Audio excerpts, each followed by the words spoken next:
right. Topic, whatever.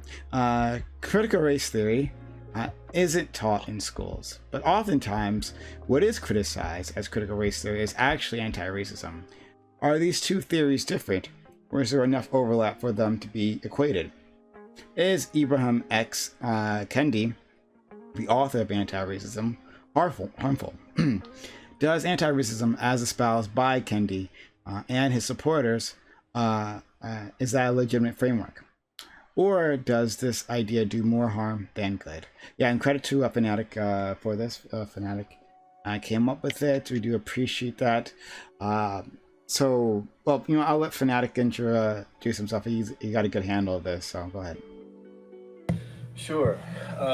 Actually, if I'm going to be 100% honest, a lot of my initial understanding of who Ibram X Kendi is comes from GSUGambit. He hated that nigga, and I started watching his content. We started looking it up, and I liked some of the things of anti-racism, just on his face, being opposed to to racism, and that there is another step beyond neutrality. That sounds good, but then when you hear this idiot's rhetoric and all of his nonsense, it's bro, you're disgusting. And now that we've seen all the fallout that's come from it, in a sense that this is what's being typically used whenever all these states want to talk about why CRT is harmful. They're typically referring to anti-racism. And the thing is with a lot of these phrases and terminologies, that there are things that make sense intuitively because they're just kind of plays on the English language. But the way these things come about is through PhD candidates, right? Ibram X Kendi as a PhD kind of coined the phrase anti-racism. Now we can make anti-anything, anti-gamer, anti-whatever, but he made anti-racism, and so then because of the fact that he coined that phrase, he sort of became the authority for what it means to be anti-racist. And so it doesn't just mean whatever we would want to think it means by just being people who thinking about opposed to racism, since anti typically means opposed to or opposite of, and then racism. You would think that that's just what that means, but now it carries with it all of the weight and the colloquialism of how he's instituted it. He's doing all of these speeches. He won a prize for being one of the youngest people to ever, I think, they won the National Book of the Year, whatever. He's done a lot of things. There's another lady, I can't stand her. She goes around, she's a white lady, and she just does these things with these businesses, and it's just disgusting, just making white folks hate themselves. Not that they need to be protected, but in any case, I think Ibram X Kendi is complete trash. And if you listen to his talks and what he's about, it's absolutely incredibly harmful. And I can't wait to discuss this in the open. Okay. All right. Let's go to Senpai Jamali. I can't really disagree with anything Fanatiq just said. Unfortunately, I think we probably both agree that literally the only some things about his idea of people getting bonuses and stuff like that based on races, and then the interracial bonuses that other people get in certain places, stuff like that. All that stuff can hold some merit, but then he also misuses stats purposefully, it seems, to get different kinds of results, or just cherry picks what he needs in order to get the results that he has, which is just terrible. It's just a disingenuous way of acting, and it's awful. I don't know if it's disingenuous if he genuinely believes it, but I don't think you can, because it doesn't make sense. And I think that more or less the things he was saying about discrimination is okay, but I'm not anti-discrimination. I'm pro-discrimination, but what do you say? How can you actually say that you're going to be someone who champions the equality or equity, or as you put it, for all, but then say that policies that disproportionately affect some people or white people may not necessarily inherently be a bad thing? I don't think that making a certain group of people become second class in any regard is a good idea. It's pretty foolish. It's definitely more harmful than it is good. Okay. Signature.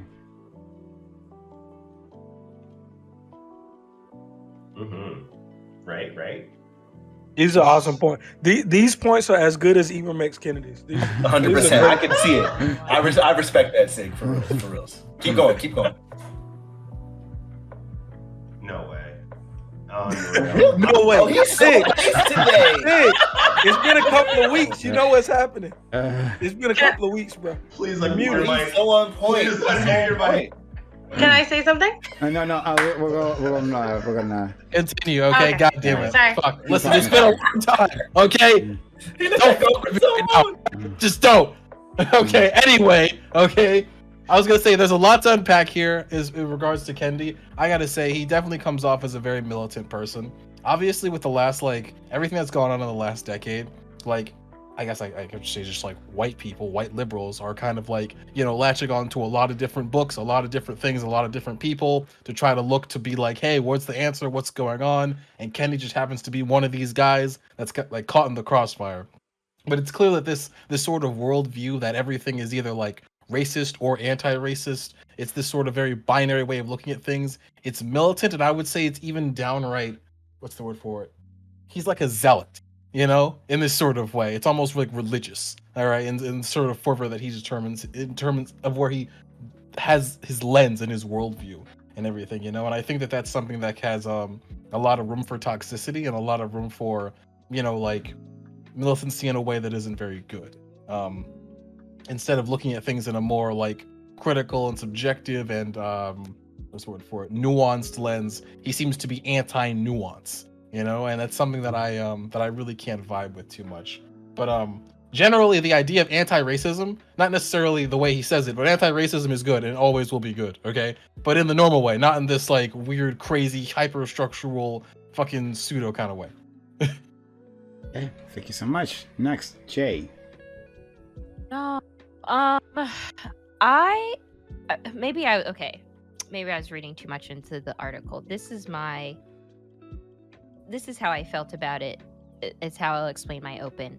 I thought it was leading in a way that what I disagreed with a lot. Not to say that I agreed with Kendi's viewpoints either, but the way the article was seemed very like an op-ed. Like, this didn't seem like he was writing to inform people.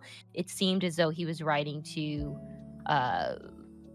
shape the reader's interpretation of Kendi. I have not, now this is coming from the perspective, I have not read any of Kendi's books. I know who he is.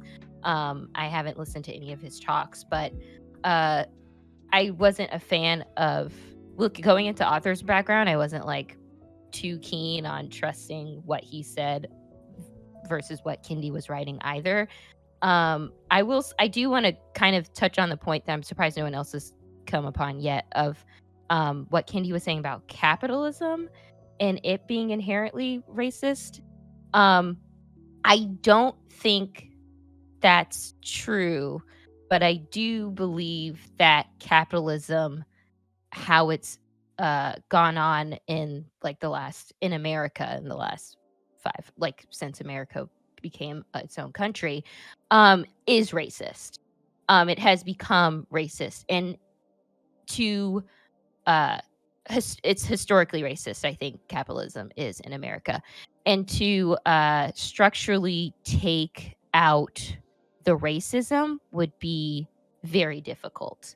So yeah, I didn't agree with what the author is saying. It sounds like a lot of you guys are, but maybe that's because I'm unfamiliar with Kendi's work. And based on what I mean, the excerpts that he took out, yes, it is pretty radical. But I don't think I didn't think it was like super out there in terms of radicalism, in my opinion. All right, let's go to Chris. Yeah, I completely agree with what Jay said. Right, when I'm only familiar with the guy through the article I just read, and like, as I'm reading through it, I'm just like, I was thinking to myself, okay, if this guy's ideas are bad, let me come to that conclusion. Give me the facts. Don't like lead me into that idea with what you're saying. But this may just be an op-ed, and that's fine. So like, and I just felt weird that way. That's why, like, in like the chat, earlier, I was just like, I don't know how to feel because like I'm just going off the information they're given. If the information that's given about his statements, especially on capitalism, are true, I think this is like you don't like. This is really cringe. Like a lot of militant Black people, like Sig said, they can get really cringe. Like they can go too far, and they can apply racism to things to prove they're bad, and even though that's not needed, right? You don't need to say that racism is inherent to capitalism to point out the bad issues of capitalism, right? You don't need to go that far. If you live in a racist country, like a country built on racism, and you apply capitalism to it, of course that capitalism is going to be applied like with some racist aspects to it. So I think that can like that doesn't need to be a general aspect to it. In America, that seems to be the case, but I don't think that's just overall 100%. Yeah, he has some weird views about like the binary thought of like anti-racist or racist like ideas, right? That is like extremely kind of dangerous if you apply that to every single thing.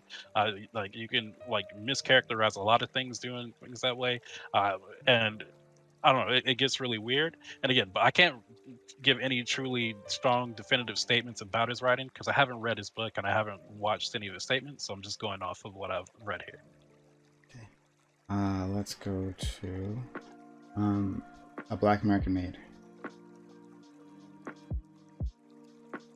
Oh crap! That hit me quick.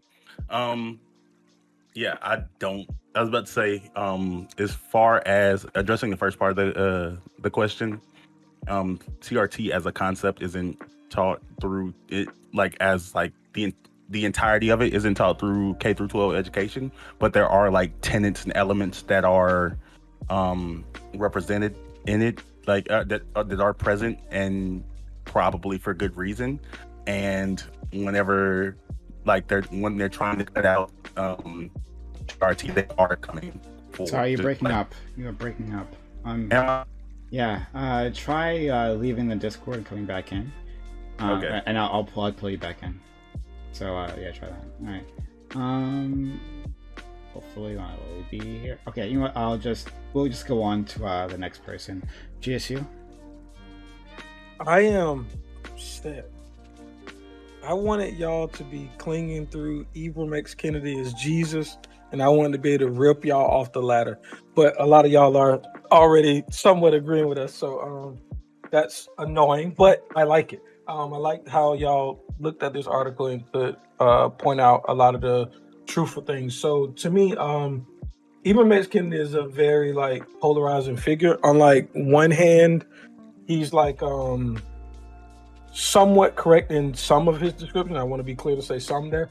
Some of his descriptions about like drug policy, the impacts of slavery, the impacts of like the judicial assault on kids in the 1990s, Black kids. He's like very good at describing some of the phenomenon that has happened in America's past. And because of that, a lot of people listen to him with a lot of charitability because he's pointing out things that are true. But there's a lot of stuff about him that's like absolute trash. Some of his other descriptions are, but also like a lot of his ideology is just trash. So he'll say Black people have agency, but then he'll also remove the agency and say, if you look at any disparity and say that it could not be caused by a Black person and it's solely the cause of racist policy, he removes the agency. So he plays this game where it's like almost like oxymoronic, a lot of his stances. But he talks about his parents and how he thought they were like great people when they were younger and they agreed with a lot of his prescriptions. And then when they got to middle class, when they started to point out some of the disparities in our community that maybe we could address with parenting, blah, blah, blah, he kind of started to characterize them in this light as they're like pro-racist and being used by racists. So the way that he tries to remove agency is disgusting. He talks about how racism is like just this like ubiquitous fabric in our society.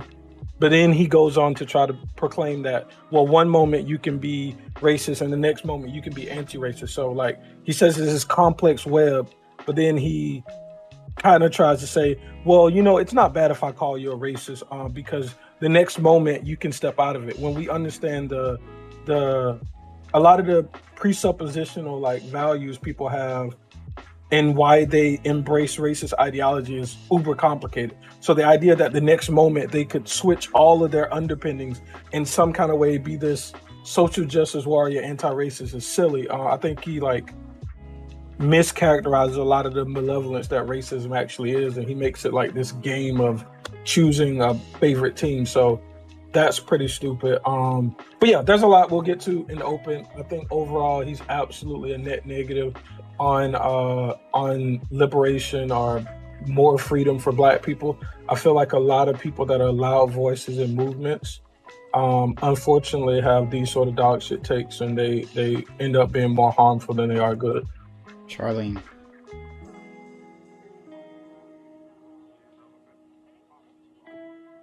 So I kind of have I have a very different view of things because I am not American.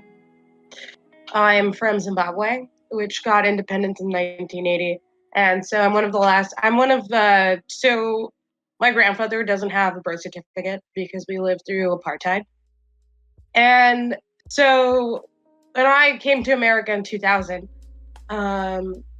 and coming from like the great renaissance of Zimbabwe, where I was finally able to learn my like native language and all this other stuff. So whenever I came to America, and my view of racism is completely different.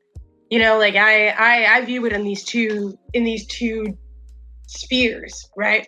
Where I'm coming from, like legit segregation, and then like the renaissance of my segregation or whatever. And also my president of Zimbabwe, the reason I'm in America and the reason I'm stuck in America a little bit is because we stayed in America was because Mugabe, our president,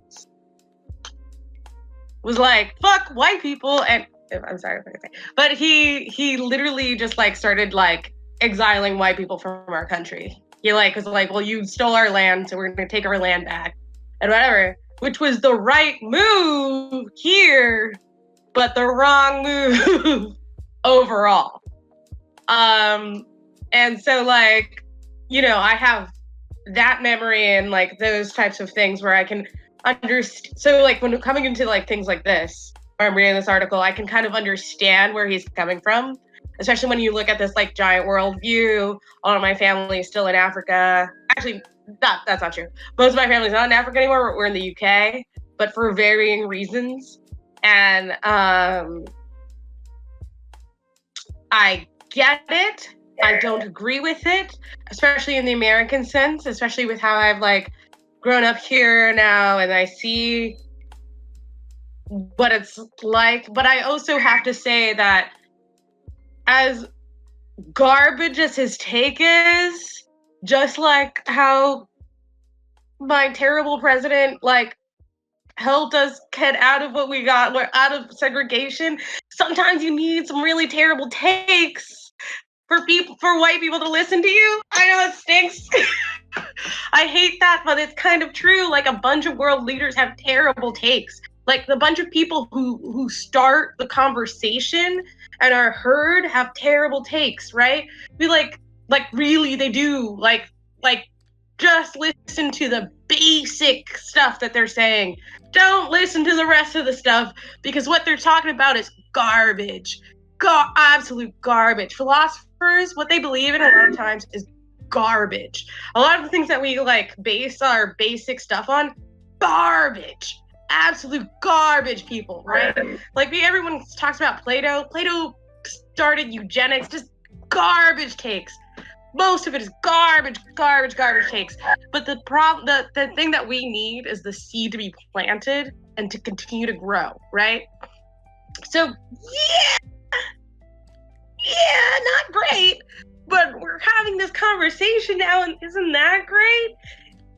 Man, like we'll have better people, and we'll have more discussions like this to make the garbage person better, and more people are going to grow upon this idea that was sown, even though that person wasn't fantastic at all. Not like doing that much, but like small good was good. Still, it still yes, is there. yeah. Thank you so much, and we'll get to it in the open. Black American Made, you didn't. Can you hear me now? Yep. Okay. I guess like I already said the first part. I won't repeat that. But coming in directly to Ibram X. Kendi, it feels like with most people who are given a platform, to keep that platform, they have to like jump to these extremes because they're trying to like galvanize some base, and it's probably profitable to do so. And reasonable, rational takes like don't go as far as you like them to. You can't write a book on, like stuff that most people agree with. Like no one's gonna read that. I think that his opinions are mostly insane, and those insane opinions like may guide you to like a broken clock can be right, twice a day. But the general idea of like there being no sense of neutrality in the world, like I think he even quoted saying that ignorance is an excuse because you should have known better to know. Like you should know what you didn't know, which is like a crazy thing to say.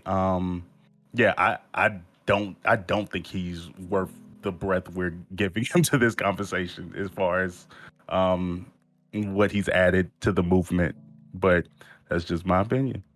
All right, open to the panel. Chris, go ahead. I just want to. Oh no, go ahead. There's this like weird thing.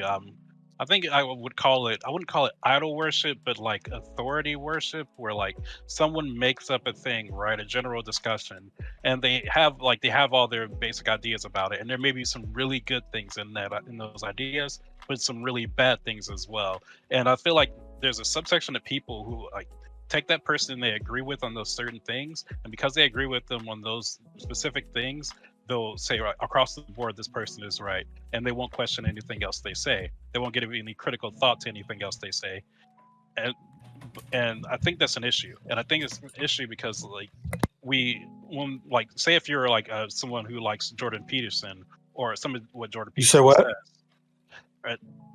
Yeah, I'm bringing up Jordan Peterson, right? So he may have some really good ideas about some things, right? But it's up to the person to point out those, like you can pull out those good ideas, but also say like, all right, he's not so great on these other things, right? You can say that. And I feel like people like with the vision that we have in our country, right? If you like some ideas from one individual, right, people just feel like, all right, you subscribe to all of those things, right? You like all those things. You think this person has said nothing wrong, right? And I don't think that's the case. I think more so like people just don't point out when they think there's something wrong in the person's rhetoric and pull out the good things, and we can talk about those good things and say like, no, this is trash, let's get rid of that. We don't need that. Let's think critically about this, and don't worship everyone who you hear like that first good idea from. You hear something good from them, right? You can still analyze the rest of what they say, and if it's bad, it can be bad, and those other things can still be good. So I think we should be truthful, right? I agree with everything Chris just said. Jordan Peterson did make one mistake in his life. He said that the medical system has caused more harm than it has caused good. He was absolutely stupid on that point. So yes, I agree. He had one mistake out of the 2,000 hours of content. Oh Jesus Christ! I was gonna talk about Charlene's thing. Charlene, is your argument generally just that like, if as long as there's someone that's forwarding the conversation in some way, then they're like a net positive when it comes to like anti-racism? No, it's more or less that if it's a person that white people are willing to listen to. I guess that's terrible, but white people don't like. White people are giving him awards and stuff, and like doing it, and like as Black people, we can do better to be like, oh yeah, shut him up, just he's crazy, and we can take that seed of a point and then grow upon it, right? Like he's not the one he's not fertilizing that plant. He doesn't know how to do any of that. It's possible. Sorry, what does that sound? Sorry, is there a sound in the background? It's feedback. Yeah, I hear it's feedback. You have to close whatever stream you have open, Charlene. If you have like the stream open, like PrimeCayes stream open, you need to close that. Yeah, I was just Pause hearing a lot the of video. background or something out in the background, but we still heard your point. Who wants to respond? I was gonna say that potentially he gets these accolades because he's gonna ensure that there's no progress racially in America. Like everything about him is, let's call as many people as possible racist, though we know that's gonna cause a lot of people to just turn off and not engage. And that's gonna be the response. So the people that are giving him these awards, there's nothing fruitful that I can point to that has come out of anything that he's ever done. So the fact that he's getting these awards and it's only causing a negative view of CRT, a negative view of race relations, insane bar to cross to not be called racist and be his quote unquote anti-racist. Like there hasn't been anything positive that I can point to. And I hate the guy, but I look him up like a lot just to see what's new and what's going on. And I can't find a single thing that's positive. So I wish some of y'all were more fans of Kennedy so we can talk through that. But yeah, that's just my view. I think he's giving these accolades because he's going to ensure that there's no progress. But You one, like it's Christy one White. person. Gambit really thought I was gonna sit here and defend this black and white ass nigga on Same. Listen, on listen. some fucking- I admit that when I saw this, I was like, this is gonna be explosive because they're gonna come in here trying to defend him, and I'm gonna tear all of them to shreds. But y'all did. Pats on the back. I'm sorry. I misjudged everybody. I mean, Well, he- sure, he but went like so- I feel. Go ahead, Jamal. he went so far as to say like things like Jay Cook brought up actually, which I meant to bring up, was the capitalism is racist and stuff like that. I mean, I can't really say for me personally that I could prescribe racism to an economic system, but I can prescribe it to the people and the laws surrounding that economic system that make certain things racist. I can't say that a communist country that also has racism is like communism is the cause of it. That wouldn't make sense. It's not how that works. It's not how humans interact in any sort of societal means. But people I would, would say I that- would agree with what you said, and probably everyone on the panel would also agree with what you said. But there's a growing sentiment in what that means is that the problem can be solved by individuals. That there's individual bad actors that that if we remove those bad actors, we could fix the system. And I don't know where this sentiment, this new found sentiment is, because that's what I was just having a conversation about systemic racism, meaning when a bunch of people were being racist at the same time. And I'm like that, and it wasn't like a fringe opinion. That was like a hill that thousands of people would die on, which is Well, hold on. probably framed by him. This is what's killing me about this, right? It's because it's almost as if we're pretending as if this isn't greatly harmful, right? Because when you're trying to improve discourse such that people can be aware of the problems surrounding some of the cultural issues and systemic oppression, we're trying to educate people about it. To sit there and say, well, some white people are giving him awards. White people are not monoliths. So yes, some white people are giving him awards. Some white people are actively passing real legislation that's actually fighting against education of their youth about Black struggle and Black history, specifically because some of the most ridiculous things that Ibram X. Kendi has supported and papers and things like that have come from him. So it's there's actual real world harm being happened, where there is a whitewashing of history that we're seeing with our own eyeballs happening right now in our generation as a result of what Ibram X. Kendi is doing. Okay, hold on. All right, then. I'll try to provide some connection. I was afraid that I wasn't familiar with this guy, so that's why I never. Wait, really there's wanted to... contention. Charlene is saying it's okay. No, hold on. Listen. I'm just saying that I just hold on. I just wanted to say that if you can mute yourself, Charlene, I can hear myself coming back. Sorry. No problem. Yeah. That because I don't think a lot of people knew this guy, but we can still talk about the actual concepts themselves, right? So if you could explain what are these what is this legislation that's coming out, and we could talk about if that's bad, right? You're saying it's based on this guy's philosophy, and it's doing real world harm. Well, explain, what is that harm? Well, the legislation that's happening in all of these states that are quote unquote banning critical race theory. Texas just passed legislation like banning or removing the requirement to teach about Frederick Douglass within their education system. All sorts of different states are talking about are passing, like all across the South. They're passing all this legislation aimed at ensuring, again, they keep calling it critical race theory, can't be taught in school. But what really is not allowed to be taught in school now is like anything involving a lot of times like just historic injustice of Black people. Like they're framing it as if it's critical race theory, but in reality, how is that his fault? Yeah.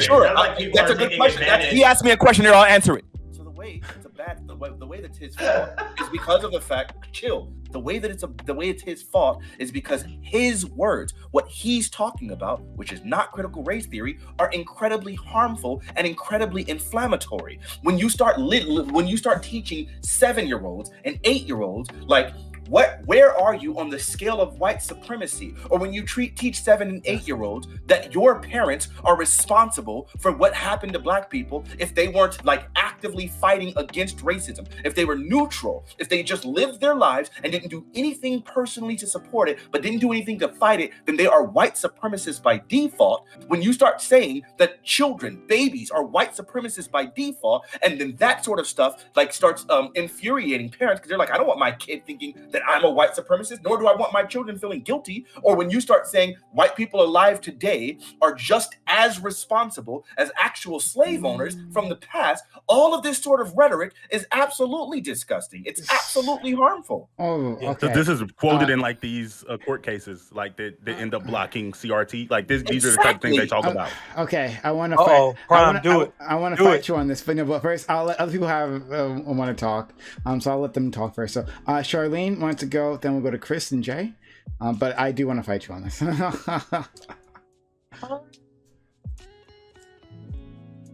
Oh, I think she's still muted. No, I thought heard something. Your mic. Yeah, your mic. Can you hear me like this? Yeah. Okay. I was in Atlanta, Georgia, and let me talk about what I learned. Just like I literally didn't know anything about American slavery. Like I really didn't get it. Like they were like, "Oh yes, it was a thing that happened a little bit ago, and it was bad. But now racism is over." And like we had the civil rights movement, and Martin Luther King fixed everything, and now it's all good. You know? And so I have to tell you, like a lot of these places that this legislation is coming up, they were already not learning anything about Frederick Douglass. I didn't learn about Frederick Douglass until I was in high school, in a different state. Like, it is not something that they're already learning. They're already at a point where they're not being taught these things. Like I was literally college when I learned, like I had a field trip when I was in the 5th grade to Stone Mountain. And I was like, they were like, "Oh yeah, you're gonna go and do like a great like hike on Stone Mountain. It's gonna be cool." And I was like, "Who are the people who are on Stone Mountain?" They're like, "Americans. Don't worry about it. Just Americans. Patriots." And then I go into college and I write a report on Stone Mountain, and they're like, "Oh, Stone Mountain? That was built for like remembering like to get back to the white Union. To remember your white. That's where KKK members held rallies. The people on Stone Mountain, the biggest man-made mountain in the United States, are all Confederate members in a like largely Black neighborhood. They built out of limestone, stone to stone. They built that themselves, a monument to white nationalism. And I didn't learn that until I was in college. Same. People in Atlanta are not learning that. They're not. Like literally, none of like I went there with my Black and Latino classmates on a field trip, not knowing that. We were there learning that it is a great statute to American. Wow, look what America can build. We built our own mountain for America, never knowing who these people were. And this highlights, I think, one of the biggest problems. You got to mute yourself. This highlights one of the biggest problems regarding what I'm talking about, because our education has been piss poor. And so what we're seeing now, we saw like this new attention directly aimed at sort of rectifying some of the problems within our education system. So you had people talking about the 1619 project, which the goal of that was to start making sure that children were educated to like the what slavery was and some of the harms of like the historic systemic injustice. So like that was our goal. That was the purpose of this. But like with everything else, whenever there's like civic progress, you'll find plenty of people that want to push against it. So the way they pushed against it in this case was all of these, like I said, red states started like erecting all of this legislation aimed at curtailing our ability to start educating people. So as schools started saying, hey, we got to reanalyze the way that we're approaching these things. We have to like start focusing on helping children to become more like inculcated with like the actual knowledge of our history. Red states started saying, hell no, y'all not teaching my children that, and I will ban it. We'll change our legislation. And the thing that they're like, again, often citing for their reason for why this stuff is so problematic and why we shouldn't have it, is critical race theory. But what they're calling it is what they're often citing is anti-racism, but they're calling it critical race theory. And so then we can't even have conversations about what actual critical race theory is, because the entire time now they've already been indoctrinated on anti-racism and how harmful that is. So like we can't have real conversations. Well, that's because the Republicans are taking these people, like they're cherry picking individuals, taking their what they're saying and using it to their advantage in these cases, right? Even though these schools aren't teaching any of this stuff, right? They'll come. Well, they're teaching the anti-racism. They are teaching. I disagree with you on this, Chris, but I want to let you finish. I don't know. They are teaching anti-racism. If you may be able to find a school into doing that. There's several disgusting examples. Across the country, they're teaching anti-racism in school. Like, well, there are plenty of instances to say that it's like ubiquitous and that like this is like part of like every school's curriculum. Of course not. But what I will say is there are plenty of institutions that are actually including this now and sort of in part of their curriculum, and it has actually gone out to students and parents. Upon reviewing these things, saw it and saw how absolutely disgusting it was, and it really invigorated them on their fight against critical race theory. That actually happened. Yeah, so I didn't need to see examples of that. Chris, what you're saying That's why I wish you actually Googled it instead of just like reading this one article. No, it's fine. Yeah, but so Chris, this is the thing. I know we like to think that conservatives will just be as uncharitable as possible. They'll Google things, they'll find extreme cases, and they'll use that. That does seem like something that I could coherently get behind sometimes. The problem is here, that's absolutely not what's happening. They have classes where they've like lined the white kids and the black kids up on separate sides saying, these are the oppressors and these are the oppressed. And they've done that under the guise of anti-racism.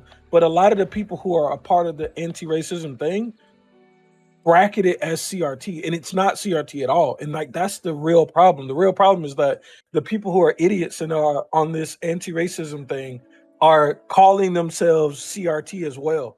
And they're like blurring the lines between what is CRT and what is anti-racism. And as somebody that's not invested in like Republicans in that talk, they don't have to splice it to figure out what the difference is. They just say, hey, this whole section of things are abhorrent. I don't want my kids in school being taught that they're racist, right? And you can be sympathetic to that view regardless of how you feel about it. Chris, if you want to respond, if not, I'll go to Jay. I'm Googling instances of these things being used, so I'm looking take a moment. And go ahead, Jay. Yeah, I feel like you guys being GSU and Fanatiq but you're equating this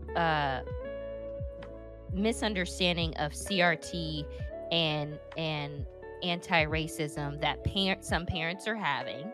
And putting that blame all on Kennedy. I still don't get how it's completely all of his fault that these people just don't want to learn. That sounds like I don't know if he said that. But I have one more point. And then I think it was you, Fanatiq, who said something around the lines of like kids parents are worried about kids who are being born. Like they don't want their kids to look at them as racist because that means like they would be racist. But honestly, kids are being born of all races into, in America, at least in my opinion, a racist society, a society that is built on prejudice and a society that it is slowly to correct itself, in my opinion.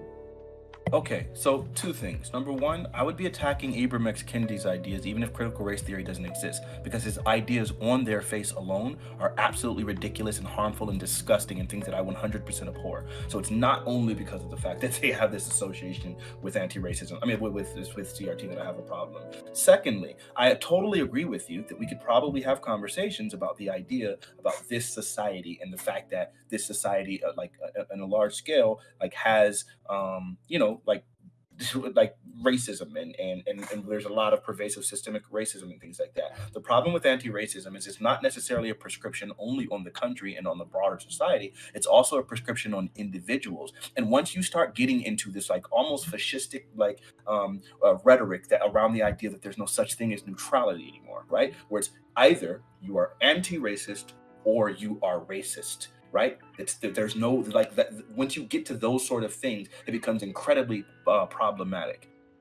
I agree that his I think it was one of the excerpts that said like he was saying oh sorry Chris, I'll finish this thought and then we can go back to you. But Go ahead. I agree with you, Fanatiq, that like one of his ideas were very fascist. I think the author even said like it was openly totalitarian, which it was. It was almost like a thought police type scenario for developing a department of anti-racism, I think it was.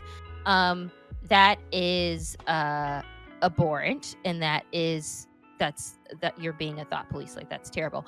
However, there still needs to be some type of system as to gauging how people how this is dealt with.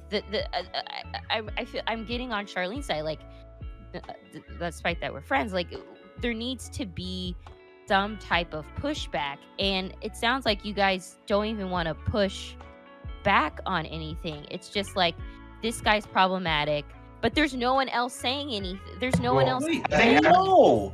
Oh my God! Wait! Can I respond to that really quickly? First off, you hear me on this platform on a regular basis pushing against racism and systemic racism and the racist actors. I'm right? saying, no. Yes. I'm saying on his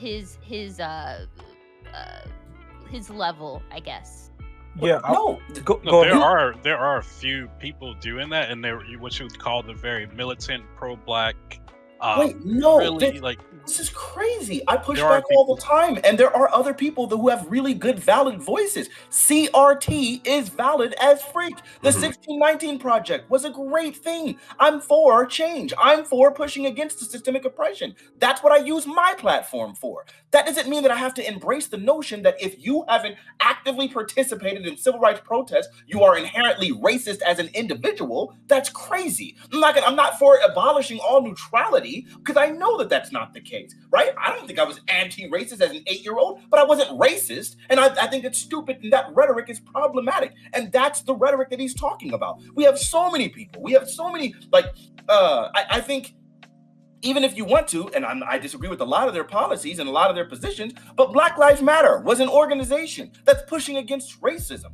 We have this thing is happening on a regular basis. I don't know what you're talking about. Of course I'm against racism, and of course I embrace all the people that fight against it. But to pretend as if this is not harmful is just wrong.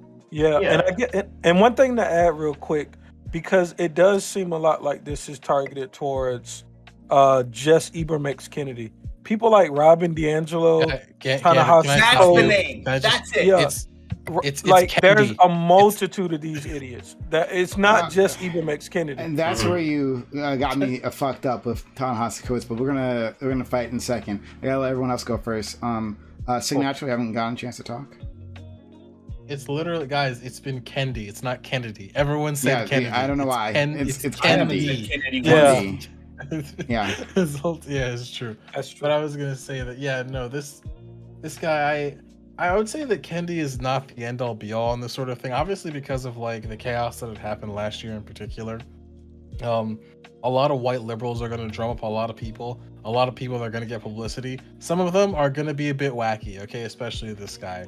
And it's going to be like, they're going to be, like I said before in the beginning, they're going to be searching for that voice to tell them that everything's going to be okay, and they're not racist, and they're okay, and they're doing the right thing, and everything's going to be all right, you know, and like Kendi often can be that person for them, okay, and that's like the sort of thing that can make them feel good. I think that the conservatives were going to fight against CRT regardless of whether or not Kendi released the book, right? Like, it was always going to be like this sort of boogeyman, and like CRT just kind of fell into that. And then, like, as you can see, Fanatiq, like, they're using this narrative to push, like, oh, they're trying to get rid of everything that, like, you know, makes, you know, little white kids feel like, you know, they might be racist or something. I don't know. And it's incredibly problematic. But I think that this would have happened regardless of whether or not Kendi was there.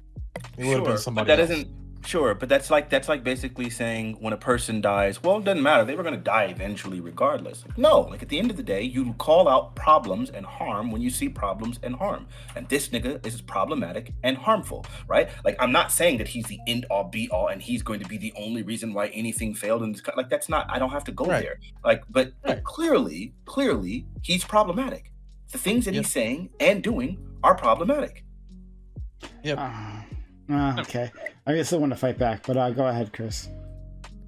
Yeah, I couldn't find any specific examples. I will say that I've watched a lot of these, like, these school, like, board Did meetings. you even look, bro? I'm pretty sure I can find some in 10 seconds. Okay, well then do that. Find it. Go ahead. Chris. For examples, I wasn't giving it. Like, I looked, most of these school board meetings that I watch, and like I watch through other streamers, right? Largely through Joe Lewis, which he'll watch all of these videos, right?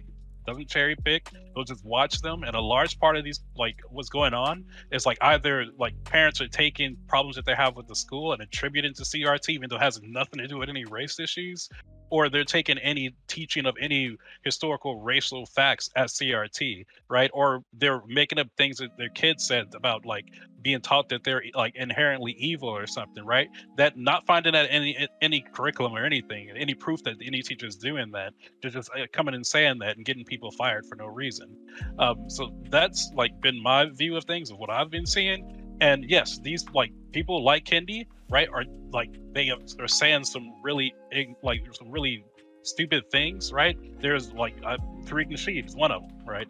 That I think is like, it says some really dumb things, right? But they're taking those people and cherry picking them and using them for, like, saying, like, attaching, even if they there's a good idea about like there's some good anti-racist things that you can use, right? Attributing like the entire curriculum to these people, because one thing was said about racism actually existed in our past and being prevalent in our future, right? That's just stupid. And to use that, it is just disingenuous. Like, you can say these people make some bad claims, they have some terrible takes, but like they're not the main reason why these things are being attributed to these curriculums. It's because Republicans are finding any and every way they can to get racism not being taught in schools, period. Yeah. You want Bam go, then I'll go next. Right? Okay. Yeah, I think that, like, there is some truth that, like, historically correct teaching of situations is a tenet of CRT. Like, that's true, but that's not inherently bad. Like, that's not an indefensible point. We should be teaching historically accurate, like, things in school. The bigger issue, well, the reason we're having a conversation about him, because that was the topic that was chosen. No one, I don't think anyone here has made the claim that he, like, his actions are, like, responsible for every bad thing that's happened, like, in America, or the totality of the reason that we're pushing back on CRT, that the conservatives are pushing back on CRT. But he is a person that is granting them large levels of ammo to this fight. He is not, and I honestly, I don't know I haven't seen anything valuable from the anti-racist arguments. Like, other people Gambit and Fanatiq have said that there's, like, certain elements that are positive, but I feel like every one of those positive elements you have seen, like, that you can point out, there's 1,000 other people, like, who have pointed out similar points without having to go to his framework. That's it. Okay, I'm gonna jump in here. I'm gonna do it a little blindly, so it's gonna get a little messy, but I'm gonna do my best. All right. My man Gambit is like posting articles in the chat in our group DM here. I am. I haven't got a chance. He's like, you just put them in there. I haven't got a chance to dig into them. But let's go over the names of these sites. The Center for Renewing America. Parents Defending Education. Now come on. Come on. I've read some of them too, and they're like, they're not CRT. This is just like some weird shit. More than that, right? Just it's anti-racism. Hold on. And more than that, just listen to those, right? It's like the Liberty Group, right? Like these are fucking right-wing angled groups. Like, we know it. They can't help but name themselves these things. They literally can't help it, right? But I haven't dug into it, but I will look into it, and maybe I'm wrong. But when I hear something like Parents Defending Education, I'm primed to hear some bullshit. But moving on, right? I think you'll have to find me like direct quotes, give me some context for some of these things, right? But right, the things that you've been saying, right, and the things I've read in that article, it seems like there's a kernel of truth that maybe something was said inartfully, but there seems to be a lot of truth in what he's saying. Like, he says capitalism is essentially racism. So capital accumulation, right, in the hands of a few, is not essentially racism, but it has been used, as I think Jay maybe was saying, it has been used for racist purposes. Like American capitalism, Western capitalism, right, has been has been used hand in hand with like white supremacy, racial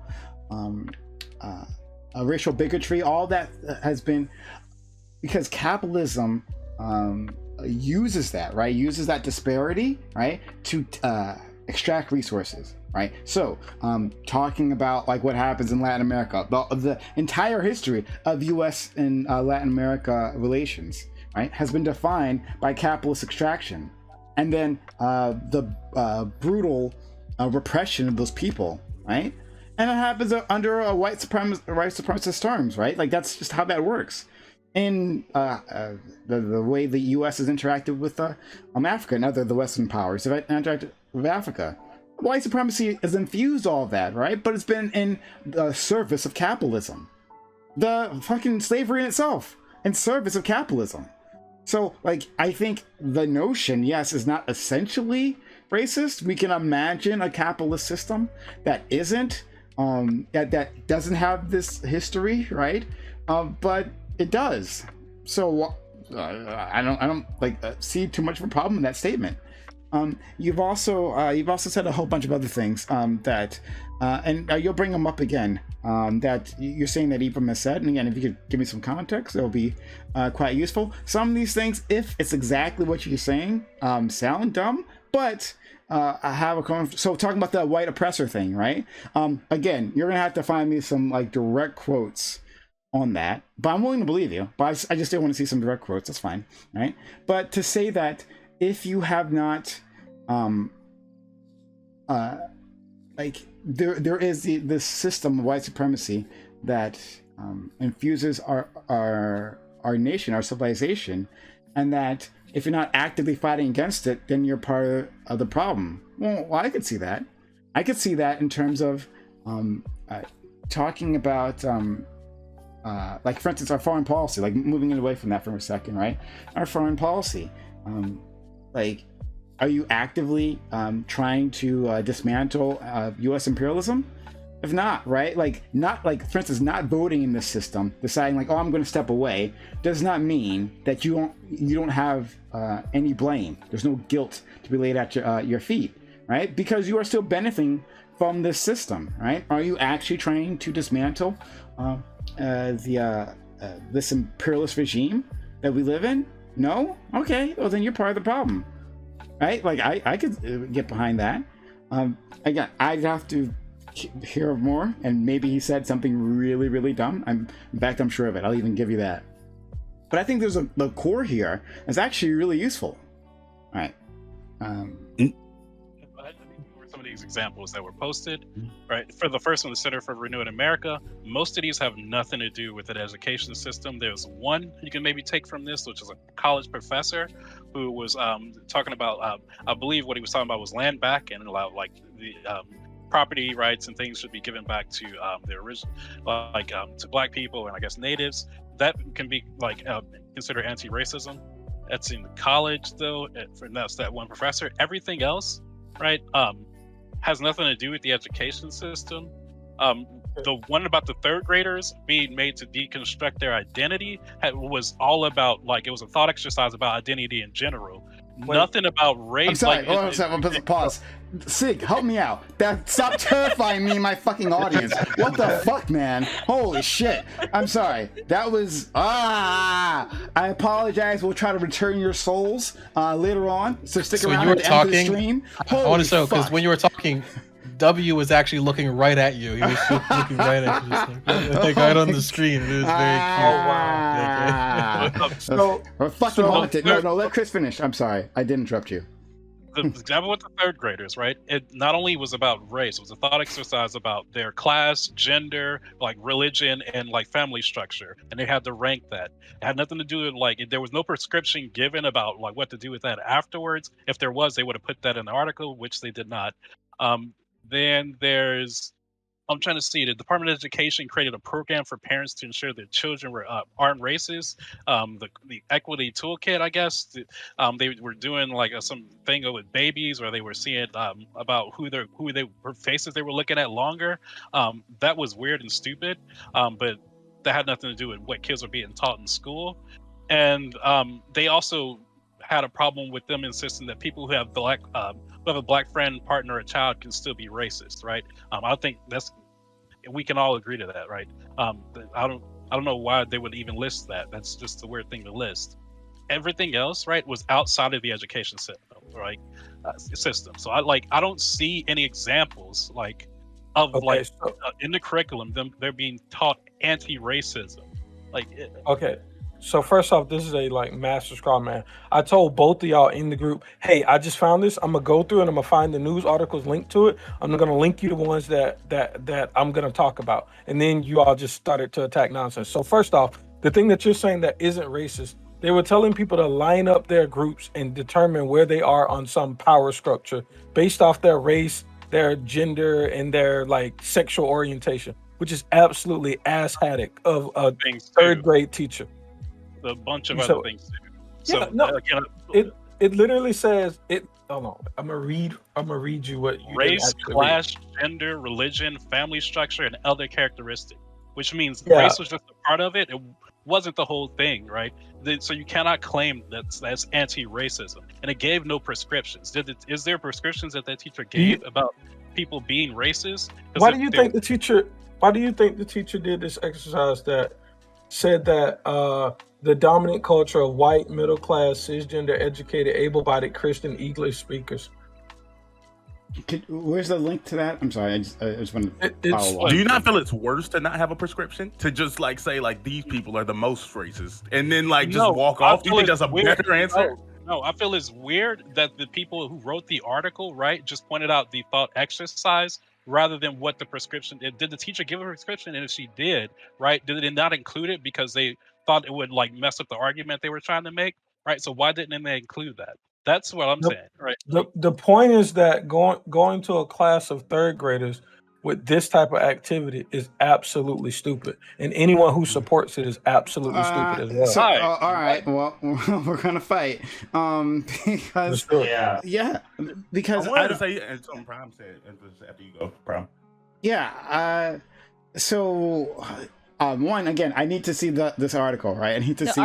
It's the only one I posted. That's an external link from that other one. It's probably the last thing I posted. Which one? I see the one from Black American Made, and then you mean the second one, the Parents Defending Education? That one. Oh, wonderful. Oh boy, that's gonna be great. But So I don't care about to- your presuppositions on the no, group no, no. themselves. What's Hey, really it's important fine. It's is fine. actually- It's fine. No, I'll go off of it. No, That's no, no problem. you've attempted to poison the well. You've said, Yeah. I don't like this title just because this is No, is no, for terrible it's people. okay. The It's problem, okay. hold on. Let me It's finish. Let okay. me finish. The problem is when you all do this, where you're not interested in any of the validity of what they're saying. You just want to wholesale write it off and say these people are stupid, so they have to be making bad arguments. When they're actually talking about a group of third graders and them deconstructing their identity and marking where all of them are on the power hierarchy. So there's a class where there's white kids and black kids, and they're teaching the black kids, you by default are less than every one of your other constituents, and then that's how kids grow up to be hopeless and nihilistic. But you all embrace this type of absolute nonsense. No. not what Now You I'll all. I'll fight it Hello? on your Yes, terms. you It's all. no Yes. problem. I don't care. I don't give a shit. Right? Yeah. Actually, well, again, we're just getting these links, so like I'm like busy doing this and trying to read these things. And I'm at the doing the time. same. I'm just fair enough. Fair enough. I'm No, fine. fair enough. But right, I'll defend it on those terms. No, absolutely. Let's talk about these things. Let's introduce people to these ideas. That these things are actually important. Look, in society, like when I learned about racism in school, right, it was a difficult thing for me to understand, right? Like I hadn't seen it or perceived it in my life, right? I remember thinking to myself that, like, oh, okay, there are people that hate black people just because they don't have a chance to know us, right? Like as soon as they get to talk to us, then it'll work itself out. There's just some maybe differences of perspective, but as soon as we talk and come together, it'll be fine, right? Until I saw much later, and I saw this like a PBS special where this white woman said how she's proud to be a racist, right? And it wasn't until then it clicked for me, like, oh, like we're dealing with a different breed who don't actually care about us, who actively have animus towards us rather than simply a misunderstanding, right? I think introducing kids to the larger system of racism, letting them know that everyone's experiences in life aren't the same. But like we're telling you this now, not to say that this is the way it should be, right? But to understand, like to give you some compassion, right? Like these are your friends, right? These people that these 8th graders, right? Who you've had connections. Third grader. Sorry, I'm sorry. They're 8, but 3rd graders. Thank you. These 3rd graders who are forming these connections and who, for most of them, are innocent to these things about the world, right? Like letting them know now that this is an issue will be helpful for them in the future, so that they can be better equipped to when they encounter these things, right? When they encounter a more complex version of these things, they can understand. Oh yeah, like I might be a white female, but and I have my own struggles. But those are different, right? Those aren't colored by being Asian or Latin or black or whatever, right? That compounds things, right? Like people look at me differently. Like introducing that now, I think is actually a great thing. Even as you described it, again, I haven't seen the details, but as you've described it, yeah, sure, why not? That's just intersectionality, which is like I'm completely fine with intersectionality. I'm completely fine with the concept of teaching like systemic racism. Right. Where the step that goes further is ascribing some level of like making someone the enemy, like inherently because of these things, which is what Kendi tends to do. The other thing I wanted to point out that you said that you were okay with the idea of like neutral people who play neutral being a part of the problem. I'll even accept that. I believe that being neutral is a problem, but it's a different problem than like people who are actively vehemently racist or actively like do things to cause more racism. And if we do, and most people don't differentiate between these two. People treat neutrality like they try to throw that same solution at it as the people who are like actively racist. And we can tell this like systemically, and we can even tell this individually. Like we can tell this like colloquially with how loosely we throw out the term that like, oh, that person's racist. Like, oh, that person's this, and with the things that we ascribe to them and the level of like.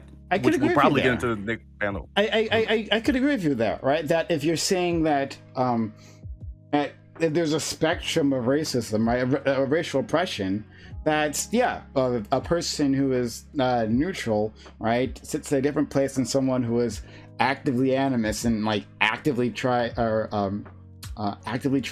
to harm people of different races, right? Like that, sure, it's cool. Kendi disagrees with that. He disagrees with that, and he disagrees with the concept of systemic racism. He says that like there is no systemic racism. There's only racist policy, and he says that he differentiates because he says that it's like it's things that people are actively doing. He is looking for the bad actors. He's saying that there's bad people who are making the laws racist, and we'll never be able to solve something if we're looking for those people. I need a quote. I just wanted to say something on the class thing, the student thing, the structural thing. In terms of teaching children about inherent, like literal, not inherent, but like actual racism that they're going to face or that they may either witness because of their race, they're not being the one being accosted or a victim of it, generally speaking sometimes. That is important. Having kids learn these things are important because it's the same reason why Black parents will have the conversation with their young man, your young boy one day or male presenting, and tell them about the sort of different things that they're going to experience in this country. I think we have to acknowledge that. Yeah, and all right, so two of y'all have done this. Can I talk? And one last thing, and then you can respond to that too, and then we'll go to Chris and Jay, right? But one last thing, and then I want to hear what your response to this and everything else has been said. So at the very bottom of that article, so I managed to read it. It's very short. It says one parent who preferred to remain anonymous about this class project told Chris Rufo at City Journal they were basically teaching racism to my 8-year-old, right? But listen to that, right? Let's assume this individual was their 8-year-old was a white, right? They were basically teaching racism to my 8-year-old. No, fucking society does that. What? Like society, they are already getting these messages. They're from the way their parents interact with people of a different race, right? From what they see on TV, from like when they are driving through a neighborhood, right? And they see that neighborhoods that have that are falling apart, right, are inhabited by people of a certain color, right? Society teaches them racism, right? And so to think that this is teaching them that, right, that this is somehow indoctrinating them to this is like, is the blindness that happens. That's like literally like white privilege. Is that like, oh, this wasn't actually a problem, and my kid was living in this vacuum of non-racism. But now this these big old meanies at school, right? Which had actually, I'm looking at that article, and it's actually a really interesting exercise, right? Those big old meanies have now telling them racism when otherwise they were perfect fucking angels, and it's not fucking true. All right, Gab, I want you to respond to all that. Go ahead, please. So everything that Prime and Jamali is saying is exactly why conservatives are banning CRT. And if this is the implementation of CRT, which is going to be anti-racism in school, I'm all for it being banned, because this is literally some of the worst shit of all time. This is what teaches Black people that they're less than. This is why a lot of kids have this internalized sense of me being Black is less, is because these type of exercises aren't carried out in responsible ways. I don't think it's even responsible to do this with a class of third graders. When we try to compare parents talking to their kids to this education system that's already fallen apart, already has like racial undertones, when we try to say that they're the best purveyors of this type of information, we're literally handicapping our kids. And this is why a lot of people feel like they don't want to be Black, or they feel like there's just something inherently wrong with being Black. In addition to that, is teaching white people, you're actually greater than these people. These people do have these problems, and that's why they're like so messed up. So I am like, if these are the things that y'all support in the anti-racism movement, I'm happy to stand with Republicans that I'm are not against it. saying that there Right. is. I'm not. Yeah, I didn't say that. Finish your Chris point, was and then gonna I'll go to go. Chris. Okay. I'm not saying that making it so white people feel bad about themselves is the goal here. I'm saying that essentially what we're talking about is teaching the reality of the society we live in, that some things can be more skewed if you are a certain race. Yeah, That's to a group true. of third graders.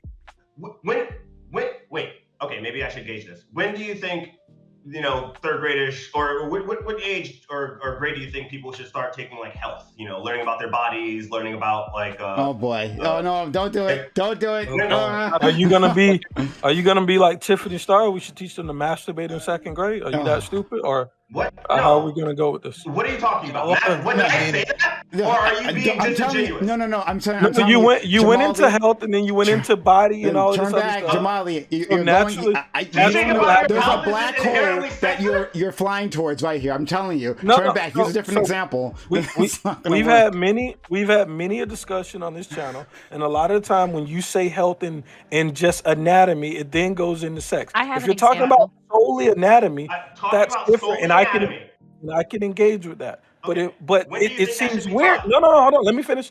It seems weird to me that we're having a conversation over this anti-racism thing, and you for some reason want to jump to health and body rather than Okay, stay on fine. topic and When engage should we? on this. I am trying to gauge where you think it is acceptable to tell or to engage with the reality of a situation in a society. So when do you think we should talk about drug use to kids, or like or the harmful effects of like drugs and like alcohol and stuff like that? No, can we stay on topic? Is that Hey, impossible? I'll stay on topic. Are you unwilling to? So we got to go to Chris first. He's been I'm waiting. trying to engage with you, but we're talking about anti-racism, and now you want to talk about like drug We're policy, talking about anatomy. teaching things to kids that are realistic. Yeah, but let's talk about teaching the things that's in the article that you said was reprehensible. Is your brain too small to argue about the facts of the article that you're upset about? Can you not do that? Is that impossible for you? No, it's not impossible. What this article is talking about is something that has. Okay, so why can't you I'm ask? literally Hey, telling you right now. No. Why can't you say, hey, when should we teach about racism and its effects, and how should we teach it? That would actually be on topic. But because you seem to be too much of an asshat to be able to stay on topic, you want to talk about anatomy, and then you want to talk about drug policy and dare and all this other shit. I'm trying to literally get your gauge for when you think it's okay Don't engage to with me talk on to kids this about certain topic. things. Okay, so if you don't want me to, sir, I won't do that. Fine, whatever the fuck you think is okay. But so when do you think we should tell kids about the facts of racism and things in this country and the history of this country in terms of how it's affecting people today? I would say somewhere in high school. Oh well, that's okay. That's where we finally met our disagreement. That's crazy as freak. So I think. Wow, it is absolutely too long. For sure. So here's where I think. We got to let. Chris has been waiting. I'm gonna put you in line for now. I know, but he had his hand up before. I don't tell you. All right, so we're gonna go to Chris. I'm gonna to Jay. We'll go to Sig and then Fanatiq. And Fanatiq, I'll give you space to tell us all how our ideas are shit. So go ahead, Chris. In third grade, right, I was being taught some medieval history about kings and queens in certain countries, right? And we were taught their class system and their system of power, right? Who are the peasants, who are the nobles, who are the kings and queens, right? The in-betweens of all that, it was perfectly fine to go through, right? The struggles each class faced, right? We went through all that, no problem. But for some reason, when you mention the here and now, when a teacher tells kids that very different, that an educated, cisgender, high middle class, educated, able-bodied, Christian English speaker is maintains power in this country. Like, these are the types of people that maintain power in this country. When they tell them that's the truth, right? That is the truth. We all agree to that, right? That's particular archetype, right, is the main power holder in this country, right? He's not saying that all these people are evil, because we're talking about all these individual things, right? You can be a white male, right? You can be a white male, not middle class, not a Christian, right, and face issues because of that, right? This is talking about how these ideas around your identity, these things surrounding your identity, can cause you struggle in life, no matter what your race, right? No matter what part of this identity thing you're in, right? And what she's saying is, if you are part of that main structure, that white male Christian, like able-bodied English speaker, right, well educated, middle class, right, you have like your struggle in this country, you might consider a lot less of it compared to the people who don't fit that structure, and that's fine to teach in third grades because we teach that in like when it comes to our history and other places. So what you just tried to do is you tried to compare teaching about historical events to current day phenomenon as if it's the same impacts. It's not. So a few weeks ago, well, this is probably like a few months ago now, we talked about this example where kids were selling their black students on Snapchat. And what happens is these things are so complicated, but you all have such small brains that you think that all kids, no matter what age they are, can comprehend these things. And you don't understand the harm that comes out of these things. There's a tremendous amount, if people go to previous all black everything, there's a tremendous amount of times we talked about teachers improperly teaching racism and how it like sowed division in the class, how we had students that were doing like abhorrent things, and all of these were typically kids that were of younger ages that don't understand the gravity of what you're teaching them. So if you subscribe to this ridiculous notion that kids at all ages are ready to comprehend and be able to like understand all of these complex topics, then yeah, you might think that we should teach all of this stuff to like third graders. But for people that understand reality and have kids and understand how kids do and have lived through kids, like white kids, starting to think that they're more superior because of some of the nonsense that y'all believe, like these are the things that have very harmful effects. But y'all only see, hey, I'm doing my social justice warrior thing and I'm talking about this topic to kids. It's stupid. Great poisoning the well there, Gambit. Chris, Yeah. No, I'm not poisoning the well. I'm explaining my side. I'm not poisoning the well at all. Chris, you can respond, and then we'll go to Jay, Sig, Fanatiq. First of all, this again, like I stated, right? This isn't just about race, and it was about every part of the identity. So you don't have to be like black, right, to experience issues, right? That's what this exercise is about. I think I did one of these exercises in like middle school. But also when we're talking about history, right? This applies, right? The way we built structures in the past when it came to like, even if it's a monarchy or whatever, right? Some of those structures still like exist when it comes to class, right? The lower, middle, high class individuals, right? And we were able to talk about those, and kids were able to like comprehend those things, right? They're able to have a discussion about those things and not be an issue. But for some reason, when race is included in all those like structural things, right, in those identity aspects, right, then it becomes a huge problem. Then we can't do that, right? Even though it's the truth of our country, right? Like this is like seems weird and ridiculous, right? I've like when we had those discussions about what teachers are teaching in school, yes, these things can be taught the wrong way, but I also advocated that we need to be still teaching kids these things and also teaching empathy. And this needs to be a part of the curriculum at an early age. It needs to be taught throughout their learning experience. So like, no, like just because they can't comprehend something, of course they're not going to comprehend something they've only been they're only experiencing for the first time, right? That's what it's called to teach. Like this what learning is, right? You start somewhere, right? You eventually spend time on that thing, building that muscle, whatever, right? And you eventually get to a point where you can generally understand something. You don't start from day one understanding things completely. That's not how teaching works. So of course I wouldn't like think of it that way. Okay, let's go to Jay, Sig, and Fanatiq. I read the article too. It seems I don't know why personally this wasn't a math class, but okay. Yeah, my question to you, GSU, and to I guess anyone who agrees is I would hope that this wasn't all that was being taught to the students. Like usually there's a lesson plan, there's an after, there's a okay, let's act out and do this activity, and then let's sit down and engage with the activity that we just did mentally, right? Like let's understand what we just did, not let's just do the thing and move on. Would you agree? I don't know. Sorry. Can you ask me the question again? I'm terribly sorry. I'm listening now. I was responding to something in chat. I'm sorry. I should not do that. No, I do the same thing. It's fine. Plus you're a mod. It's fine. So I was saying like this seems like this is one side of the activity or the lesson that was being taught to these students, right? They did an activity and then what is not explained in this article is how they what was the comprehension of the activity, because that's usually what happens in a school setting. At least for me, that's what happened anytime we did like let's stand up, let's move around, blah blah blah.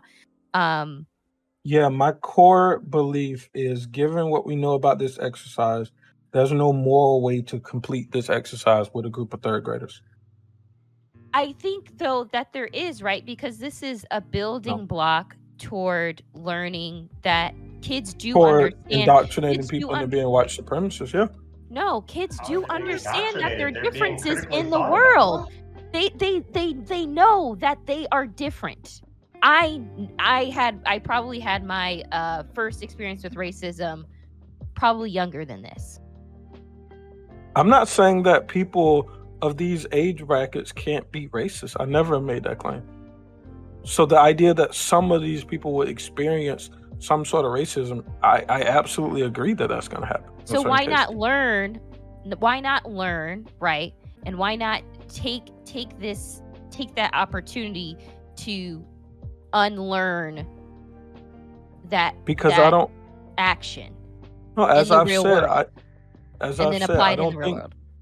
I don't think there's a responsible way that our public education system is going to teach a group of mixed race, gender, creed, whatever kids this responsibly. I don't think that exists. I think every action of this, every time this happens, is almost always going to be immoral. For sure. Then how are they expected to? Do we just not have them engage at those things at that age? You want it to high school. This is why we have parents. Oh boy! I knew it. Kids are racist because of their parents. Don't worry. We're gonna have a Fanatic. You're gonna have a chance, but first we'll get Sig. I was gonna say that, like, the idea of like this is like a parents thing to do. I mean, like, parents and schools are supposed to work together. I am perfectly of the thing. I really do believe that parents should be just teaching their kids just as much things as schools should be, right? Like, it should be like both should complement the other, both should complement the other, and all that stuff. That really is how it should be ideally and everything. But the idea that 8-year-olds I feel like are a lot smarter than you might think, Gambit, right? Like, they're able to comprehend like people get treated differently because of the way they look. Like, this is not like I've never said that all 8-year-olds are incapable of it. I've talked specifically about, one, the environment, and two, the effects of said environment being the like teaching grounds of this. So the environment would be teaching grounds of just teaching them. So like, this is what I'm trying to get at. So like, by saying that, like, hey kids, racism is a thing, and like a lot of people might experience racism. A lot of people have experienced racism now. I'm talking about specifically this exercise that has the people rank themselves where they are on some power ladder and tells all the black kids, not shows because it's not true, but on average it is, but tells the black kids you are less than all of your white counterparts. This is not saying. Sorry, this is not saying that is better. Yeah, absolutely. It's breeding the idea of like internalized racism. Like, okay, this is Gambit, why. If this is okay, Gambit. If this exercise is bad, okay, this is like one exercise. Okay, if this exercise is totally bad, about this one that's fine. You were talking about a bit more than that. You were like, if you teach kids things like this, I was taking this concept and saying, if it's taught in this way, in these environments, is bad. I've not left the domain of this like exercise though. This is very strange. You're like, these concepts. Yes, the concept of ranking children. That's the concept we're dealing with. I think children shouldn't be ranked. Not in the public school system in elementary school level. That's probably not a healthy thing to do. Like, even if you have good intentions, I don't think there's any good outcome from ranking children. Exactly. Like, because even if you like do the little speech afterwards and you try to like say all of the like, oh, you know, these things aren't inherent, like you try to do those things, you can't tell what a third grader is gonna walk away from with that. Oh, he could take that home to black like, kids. We know this is gonna happen. It could come out at recess like, I was first. I was like you don't know how people are gonna like deal with these things. Like, it could be positive, negative. Like, it's just not appropriate for that age. The issue with the joke about almost everything. This doesn't explain how the teacher went into It this. doesn't further, matter what they try to what- do to what rectify it. prescription is given, right? No, it's not rectify. Is if they set the lesson up this way, right?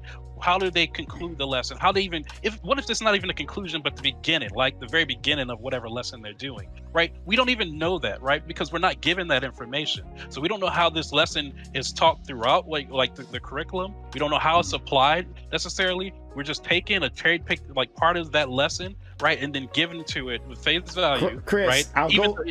Chris, you should go even farther. No, Chris, you should go even farther. No, fuck that. No, Chris, like I accept the lesson as presented by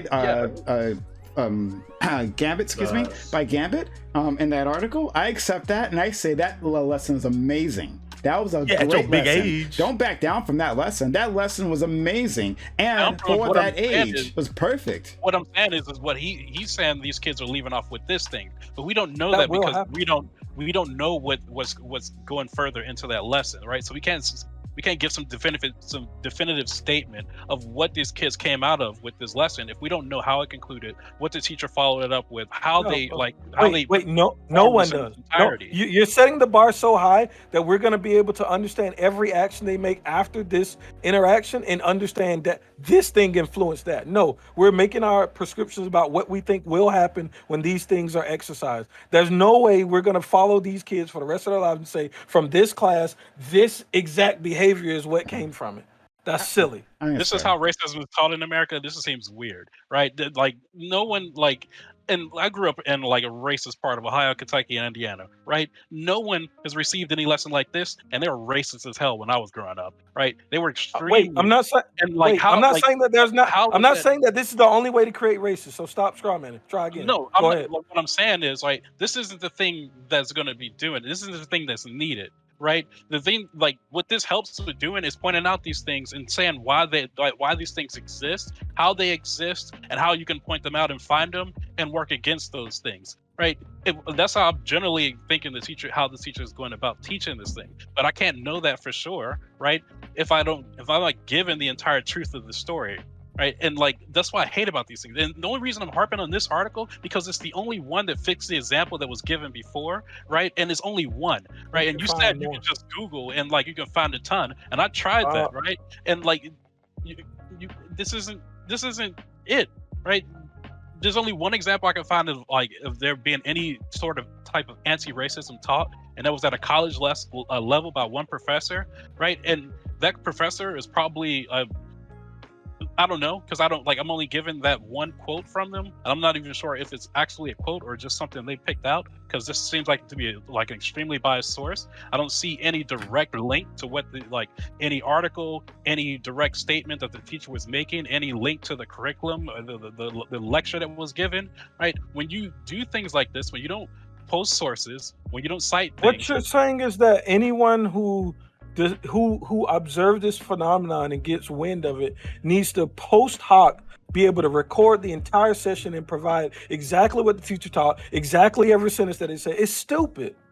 The bars that you're setting are impossible. What you're asking for is every teacher that engages this needs to record it and make it available so we can diagnose. We have an anonymous source. Can I even at least get the source? Like, hold on, let me see if the source is in here. So I gotta. I'm gonna move on to Fanatiq, and then Charlene, if you want to speak, like, palms up to the camera. Don't do like a half thing. That's not gonna help. Like palms up to the camera, right? Fanatiq, and then Charlene.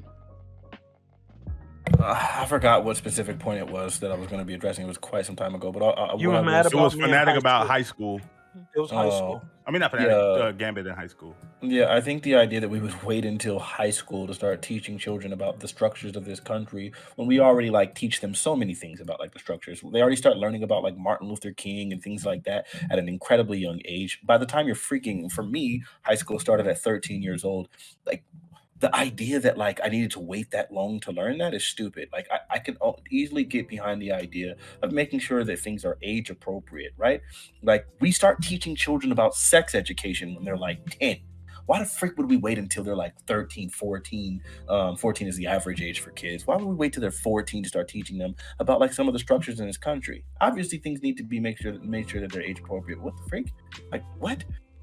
Then furthermore, it's really crazy because we're at a point where basically Yeah,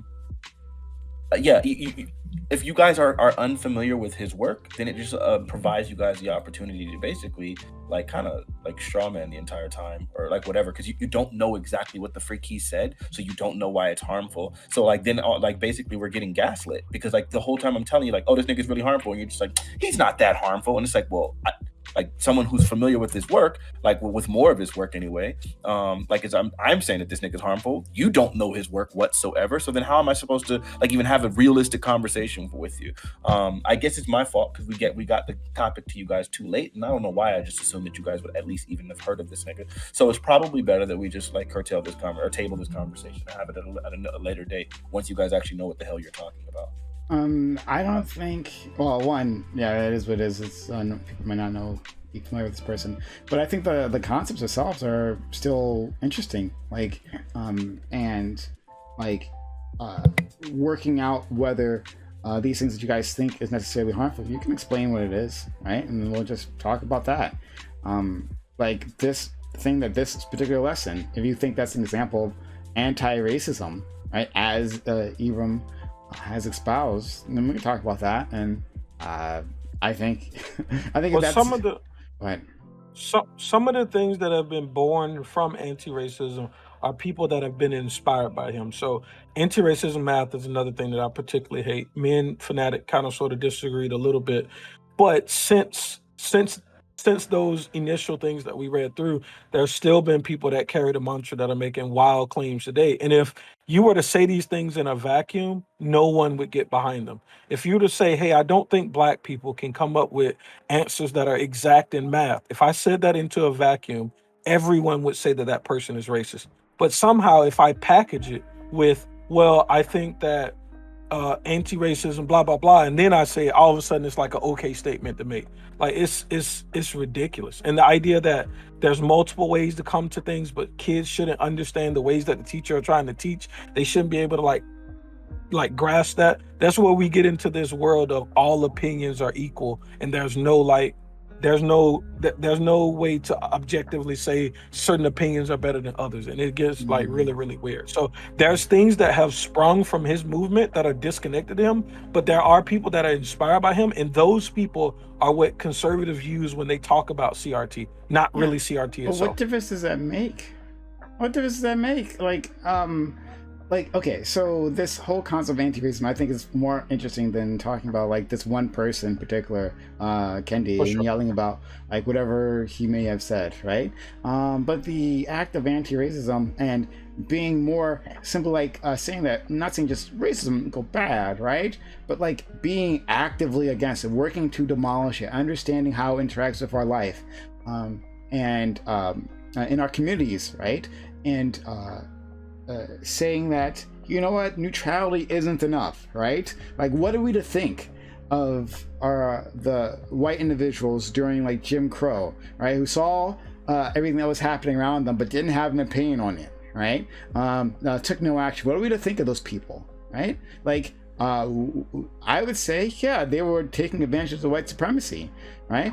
They may not themselves been quote unquote white supremacists, but a system in which they get preferential treatment in literally every institution that they touch, right? And they don't take a step at it, right? Just because you've been enjoying it, because it's been working for you, right? You didn't have to do a damn thing about it, right? All you have to do is sit there, enjoy it, and then you can have that emotional distance to say, well, I'm not the problem, right? Well, I'm not sicking dogs on black people. I don't go lynch individuals, right? Like, I don't do any of that, so I'm a good person. I'm certainly not a racist, right? When I'm taking advantage of all those things. That's really interesting to me that some people really thought that, like, and the anti-racist sentiment saying like, no, you yourself are a part of the problem. Sure, now it's different because right now, because time is advanced and the well, maybe is it different? I don't know. But the physical dangers that African Americans face are less extreme, less prevalent, but they're still there, right? And beyond that, there's the economic impact that we face, the social impact, right? All these things, the trauma that we have to go through. and to say that, yeah, like if you're not a part of the solution, then you're a part of a problem. Sure. That's really interesting. So like I don't understand why you all don't agree on that. Charlene, go ahead, and Chris.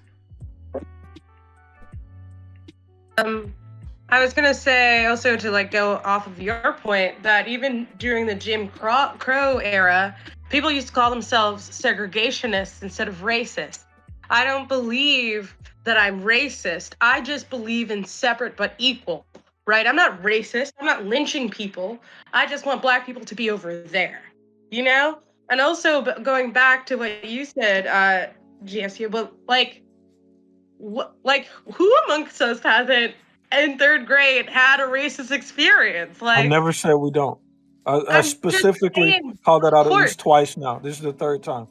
Of course, but I'm just saying that, like, so my cousin is a child, and like it blew my mind in San Francisco that her and her little Black friend, as the only Black people in their little like Asian school, were bullied by a little white boy, right? Still happening. And the difference here was that her friend said something, because I remember being bullied as a little Black girl, and nobody said anything. I'm pretty sure for all of us, if it was like, we probably were on our own on this one, right? And like, I don't want that to keep happening. It's gonna keep happening if we don't talk about it. It's gonna keep happening if we don't say anything about it. Like, it's already happening to her. It's already happening to her. It's already happening to third graders, right? We might not be like, it might seem like something not appropriate for third graders to talk about, but it's happening to them. So why can't we talk to them about what's happening to them? That doesn't seem fair, because it alienates all of us. Okay, so Charlene, are you aware of the baby doll studies where Black kids ascribe like negative attributes to baby dolls that look like them as early as I think 3 years old? I think it may have been 4, but I think it was as early as 3 years old. So do you think we should teach a class at daycare about racial like identity and like the problems with racism? Do you think just because 3-year-olds can understand at least implicitly some of the concepts of racism, you think we should take a daycare of 3-year-olds and we should tell them to rank their racial identities and where they fall in line? I think that we should give them little Black girls instead of always letting them see that Barbie, blonde, beautiful Barbie. Wait, and Charlene, Cinderella please, for the love of God, do you believe that just because we give children Black Barbie dolls, that will somehow shield them completely from this thing? No, that's what you just responded. I'm saying that when we have a white woman when you're a child, when you say no, I get you. What you're just basically saying, hey, these things can be problematic. Sure, I agree. There's a bevy of things that can be problematic. That doesn't respond to what he's saying is that, hey, children at extremely young ages are learning racist ideology and attributing that stuff towards themselves. So simply saying we got to stop giving them Black dolls isn't enough. Clearly. I wanted to go into this. I want to engage in this. Because Fanatiq, you brought up a good point before, that engaging kids at their age level, right? So we don't have to be giving them complex lessons on these things, but we can address these certain things by giving them positive like influences or positive their parents should be doing that for sure. Yeah.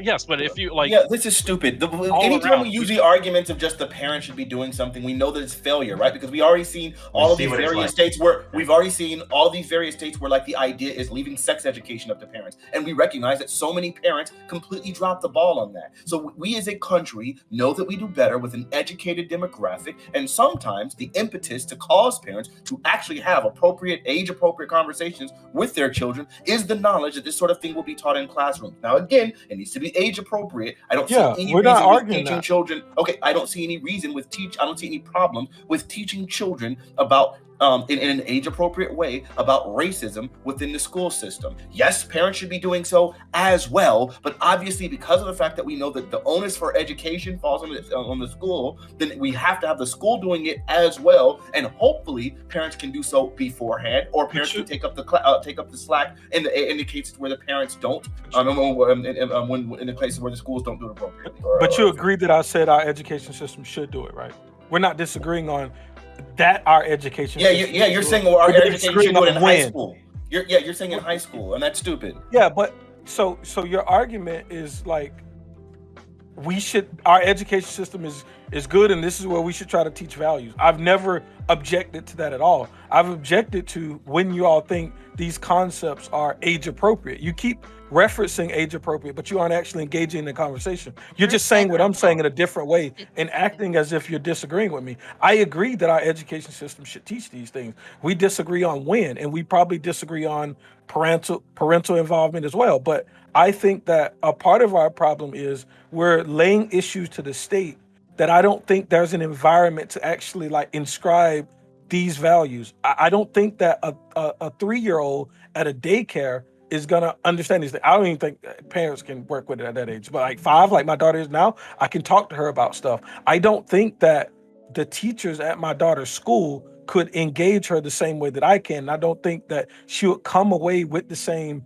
values in that type of environment. I also think it's complicated because there's going to be other kids of other races that are also being taught things, and we can't control what they do, what they say, and how they react to it. So I think me working with my daughter on things as far as race and blah, blah, blah, I can teach her things. I can understand when she's ready for it. I can ask her like implicit questions to understand how deep is she? Is she ready for this conversation? I can do all of that versus a teacher that sits in front of 8-year-old kids and says, well, I hope all of them are ready. Let's engage in this and let's see how this goes. I wanted to engage in that. You brought up the idea of 3-year-olds being taught by the daycare providers. That doesn't happen because they don't teach them anything. They just look after them. So that will fall to the parents because the parents have, like, they're the ones doing most of the teaching around that age. So when they get into, that's not true. I don't know what daycare is like doing lessons to kids. The one my daughter and my son went to, they started lessons at 3-year-olds. They start pre-K at 4-year-olds. They're doing like lessons. You're okay with that? Yes. Colors, letters. What? Yeah, I'm about to say everything. Am I okay with that? No. Am I okay with education? Yes, I'm okay. Quite So okay if that's the case, right? Then why can't they have things? All concepts aren't the same. Hold on, this? Let me continue on what I was saying. Why can't they have things to instill positive outlooks on their identity, right? So yes, it like having black baby dolls around or black toys around, right? Introducing them and giving them positive, like I'm trying to think of the word, giving them exposure to things, right, that involve black people that are positive. So let me meet you where you are. Let me meet you where you are and make this very clear. So I support black dolls and black paraphernalia in schools. I've donated a ton of stuff to my daycare. That stuff is used by all of the kids at daycare. I agree that we can have positive representation of black people, but that's not any way connected to the conversation of teaching kids about racism and blah, blah, blah. 3-year-olds, because they can't comprehend that. So you give them things that they can understand, right? That's why we were talking about age levels. So as you get older, but the argument that Charlene was making was, hey, these 3rd graders will experience racism, so it necessitates that they're age appropriate, they're ready to learn about these things. So I brought up, okay, hey, not only at 8 years old, but we can go lower on the ladder and we can say that people at this age also experience these things and understand them. But that doesn't mean that it's age appropriate. So I'm tearing up the idea that just because somebody experiences something means that at that age our education system is ready to teach them. That didn't tear that apart. I'm sorry. They should just internalize that and not do anything about it. Don't engage him because that's not good. You can this doesn't change anything. Charlene is still right. At the 3rd grade level, they can still be teaching them what they're teaching them at their age range, right? What they can comprehend. And as you're younger, right? You still have age appropriate things that you teach them. And you get up to 3rd grade. Hopefully, if it's being instilled in you right? As you're growing up, when you get to third grade, this will be an easy topic for you because you can understand these things, how like you can see these things more clearly, right? So like I don't see the problem with this at all. Being taught like especially in this way, where you're doing an exercise in this way, this doesn't seem like an issue to me. I was in dare class in the first grade, and they were putting the goggles on you, talking about this is how it feels to be drunk, right? Like teach you all about these drugs and things like that, how they affect you, right? And like telling about whatever it do to your brains, even though a lot of information was complete garbage, and that was completely fine for a long ass time. But for some reason, to like teach race, It was completely fine, but all evidence shows that Dare was ineffective. But you said like. No, like the thoughts on it right at the time for people was that it was completely fine because there was a lot of misinformation in it. But a lot of the ways that, like racism, like racism and structural racism is taught in schools, there's not an issue with it. A lot of it's truthful. A lot of it's factual. I can see if that lesson that was given was saying some outright unreal things and untruthful things, that would be an issue. But it wasn't. What the teacher stated was exactly the truth. So I don't understand why that would be an issue. Go ahead, Jay, and yeah. I see, Chris. I'm going to take your point and I'm going to push it a little further. So in the article about Kendi, got it right this time. The author of the article was talking about how his opinion had changed over time. First, he was anti-black, then he was anti-white, then he kind of got a little bit more moderate, then now he's where he is now. So if you are learning as in Chris's structure, if you are learning from the age of 3 these building blocks on for lack of better words, how to be anti-racist in school, as well as he said nothing about learning. He said providing dolls so people start to have positive. Oh, well, I'm talking about learning. But that's not learning. To let you like fully extrapolate the things you want to say. So, but yeah, I'm talking about learning. You talked for like 3 minutes, uninterrupted. But go ahead. No, but he said nothing about learning. He said nothing about true building blocks. He just referenced it, but he never laid out any sort of prescription whatsoever. But go ahead. It's a loud. Do y'all hear that loud noise? Is it just me? I think Charlene, maybe your mic is. Oh. I didn't hear anything, but. Yeah, my mic is on. Go ahead and talk, Danny. Thank you. So I'm talking about learning. I'm talking about building blocks. I'm trying to like fill in holes in Chris's argument. So just bear with me. So if we structure a child's education or children's education, let's put it on the broader group, right? And we're starting from 3. They're learning with dolls, like, okay, here are some differences in people. This is how we get along. This is how we share, blah, blah, blah. And then all the way up until high school, right? And then we start learning about structural racism, economical racism, all of these different types of racism that they may or may not experience in their lifetime. How is that not a helpful education? How is that not producing a better person in society? Are you arguing for everything that I said earlier? Because I said high school earlier. The argument was no, around I'm third not grade. arguing for everything you're saying. I'm arguing for building. I'm using Chris's point, right? And I'm Can trying you to tell me bridge the gap. the difference? Because it sounds like you're asking me this question. First off, am I right on that? Because if I'm not, I'm just going to stop talking. Am I right that you're posing this question to me? Yes. Okay, so I've said earlier that we should have like the baby dolls in the school, blah, blah, blah. I think that's a simplistic way, but we should have positive black representation in our school system. So I never said that we shouldn't have that, right? No. And I've said that I think that I'm saying you're not listening. I'm saying we should have. That's what I'm trying to ask. Yeah. Okay, sorry. I'm saying we should have we should have positive examples of people of color, right? They should learn about that. In addition to learning about how racism works in the society that they're living in, because they're going to face that whether they're children or whether they're adults. Okay, so this is new. Gotcha. And how to handle that and not just internalize it and take it with them in the rest of their life. That's what they should learn in school. Wait, this is where we miss each other. All right. I've said the exact same thing. I gave like direct. I wasn't like using like language that wasn't clear. I said in high school they should learn this. Earlier you said in high school. No, I'm saying earlier than high school. I'm saying this should So happen at all what age? throughout At what their grade? education. Blah blah blah. I'm saying this should happen What all does this throughout their look like? education. What does this look like to a group of third graders to you?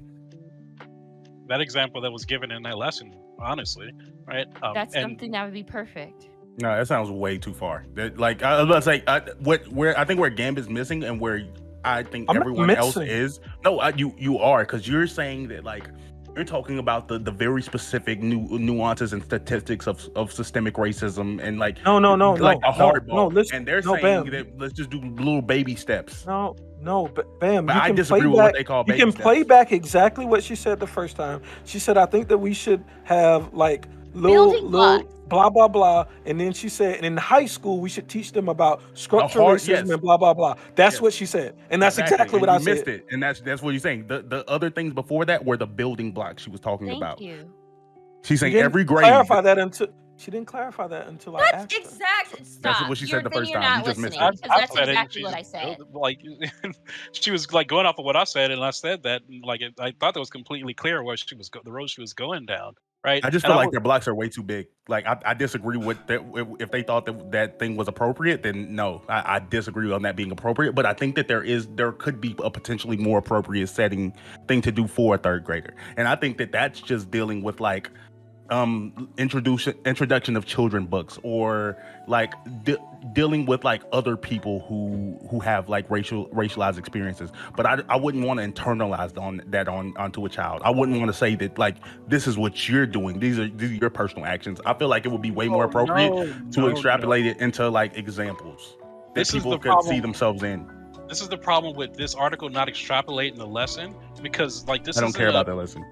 Yeah, But stop this- talking about the article. Talk about Hold your. on, you don't want to run it up. You said like this is what we're going off of, and I said at this level, that's what third graders should be taught, and it's okay for them to be taught that. And I think it's okay to be taught that because if you're doing the lesson and like if you're doing the lesson right, so you won't internalize that. You look at society, right? You see these attributes, and you see how these certain attributes affect your like standing in society, and like that's okay, and you can see how to combat those things. It's not something you're stuck in and you can't ever get out, right? It's not something that like is a judgment to you. You might as well just like Roblox yourself, right? Like this isn't how these things work. You have to these When things. you say- have You're your saying eyes that's not open the to these you're Wait, saying that's no, not the no, intention listen, of the listen, lesson, because- but that's a possibility of the Because lesson, and Chris that's all thinks that he's matters. saying stuff that he's It's not a saying. possibility. Right? The way reason- you talk math the will reason- make you. Yes.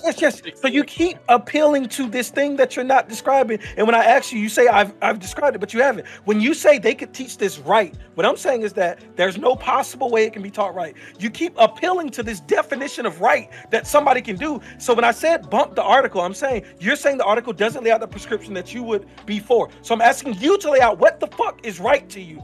But you keep just appealing to there's a right way to do it, but you're not explaining what the fuck right I means think to he you. said the article. I think he agreed with the Yes, I did. class. I Oh my thought- God. I was about to say I can actually Oh, dream up a hypothetical situation where that's like where every student comes out of it thinking like, oh, okay, nothing's wrong with me because of these things. These are just like Yes, the so lay that places out. people are built in society. Like I can create that hypothetical. I don't think that's realistic. I believe that like No, but even he if the does. teacher That's what I'm says- asking him, not you, Bam. I'm asking him I because think he he's thinks backing it's you up. I realistic. think he's wasn't no backing you up.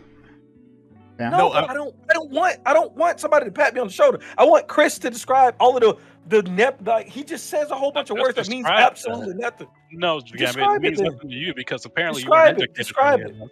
Look, I'm look, listening to everything you say. no, because you like if you listen, You're you'd just have heard using me filler say, words. like if you would listen, you would have heard me say, right? These are the way you're taught this about your standing in society, right? You can take a look at these things and how these attributes affect your standing in society, and you don't have to internalize that. If I'm having an eighth grader sitting in front of me, right, I'm gonna say to You're them, assuming the eighth right? grader will do this. You're assuming your outcome that you I'm want. assuming the eighth grader will take That's what you asked them to do. information I told him. No, I and didn't. I apply didn't it ask the him right to way. assume it. Like- I asked him to explain how he would get that outcome. Bro, you can't with anything. If you like take that like prescription towards anything, right? If you take that idea towards anything, you shouldn't even teach anything, right? There's no You said reason there to teach was no anything. good outcome. There's potentially a good outcome. I like that. Like I said, I can imagine a hypothetical situation that has a good outcome, and no one there leaves with any like negative like no one can say stigmatization. But I disagree with that. I think it's a low percent. I can never say like 100%. Every student will take this the same way, right? And it will 100% across the board. Be it like this will like they'll take this and internalize this the correct way. All you can do as a teacher, right, is give them the tools to do so. Give them the critical thinking tools to do so. Yeah, that's the thing. You teach them to think critically I want to about give those you. Hold on, subjects. wait. I want to give you an example, right? There are people that I talk to in technology that say, "Hey, we should teach Black kids to be more aware of STEM so that later in life they will choose careers that will be better," right? And they say bullshit like that, right? So what I'm asking you to say is, hey, listen, I actually designed a curriculum. I'm going to take them Raspberry Pis. I'm going to teach them how to program. I'm going to work with them 2 days a week. I'm going to have this after school program. I'm going to do this. I'm asking you to say anything other than bullshit that presupposes the outcome that you want. That's all I'm asking for. But you can't do that because you know that it's bullshit. But Gambit, what are you asking for? Like you said, like, I'm sorry. This what you're talking about is making no sense. Is anybody else getting the same thing out of his question that he is? I'm not understanding. Like, I thought I explained it clearly enough. Like, please, somebody else. Like, am I explaining this like wrong or something? Yeah, a simple solution to this is to have them teach them everything that they learned in that 3rd grade class, and then also follow that up with like, understand that this is how other people are going to view you, and that your own personal worth comes to you yourself. Blah, blah, blah, earlier on, right? Like that's you're going to extrapolate this lesson. That's not hard. Like I said this earlier, that you're going to continue down this path of building on this, right? Teaching them like other parts of society that affects them, right? And because you're including all of these aspects of identity, you're including everyone, so no one's left out, right? This is not just singling out Black kids. It's not just singling out women or people who are not cisgender, right? This is like including everyone. So on every part of that scale, they can look at the issues they face in society or they don't face, and like look at how society like applies affects them on these levels. Like you changed my opinion. I agree. Okay. Great. Okay. Exactly. Let's implement it immediately. Can we throw this topic apart?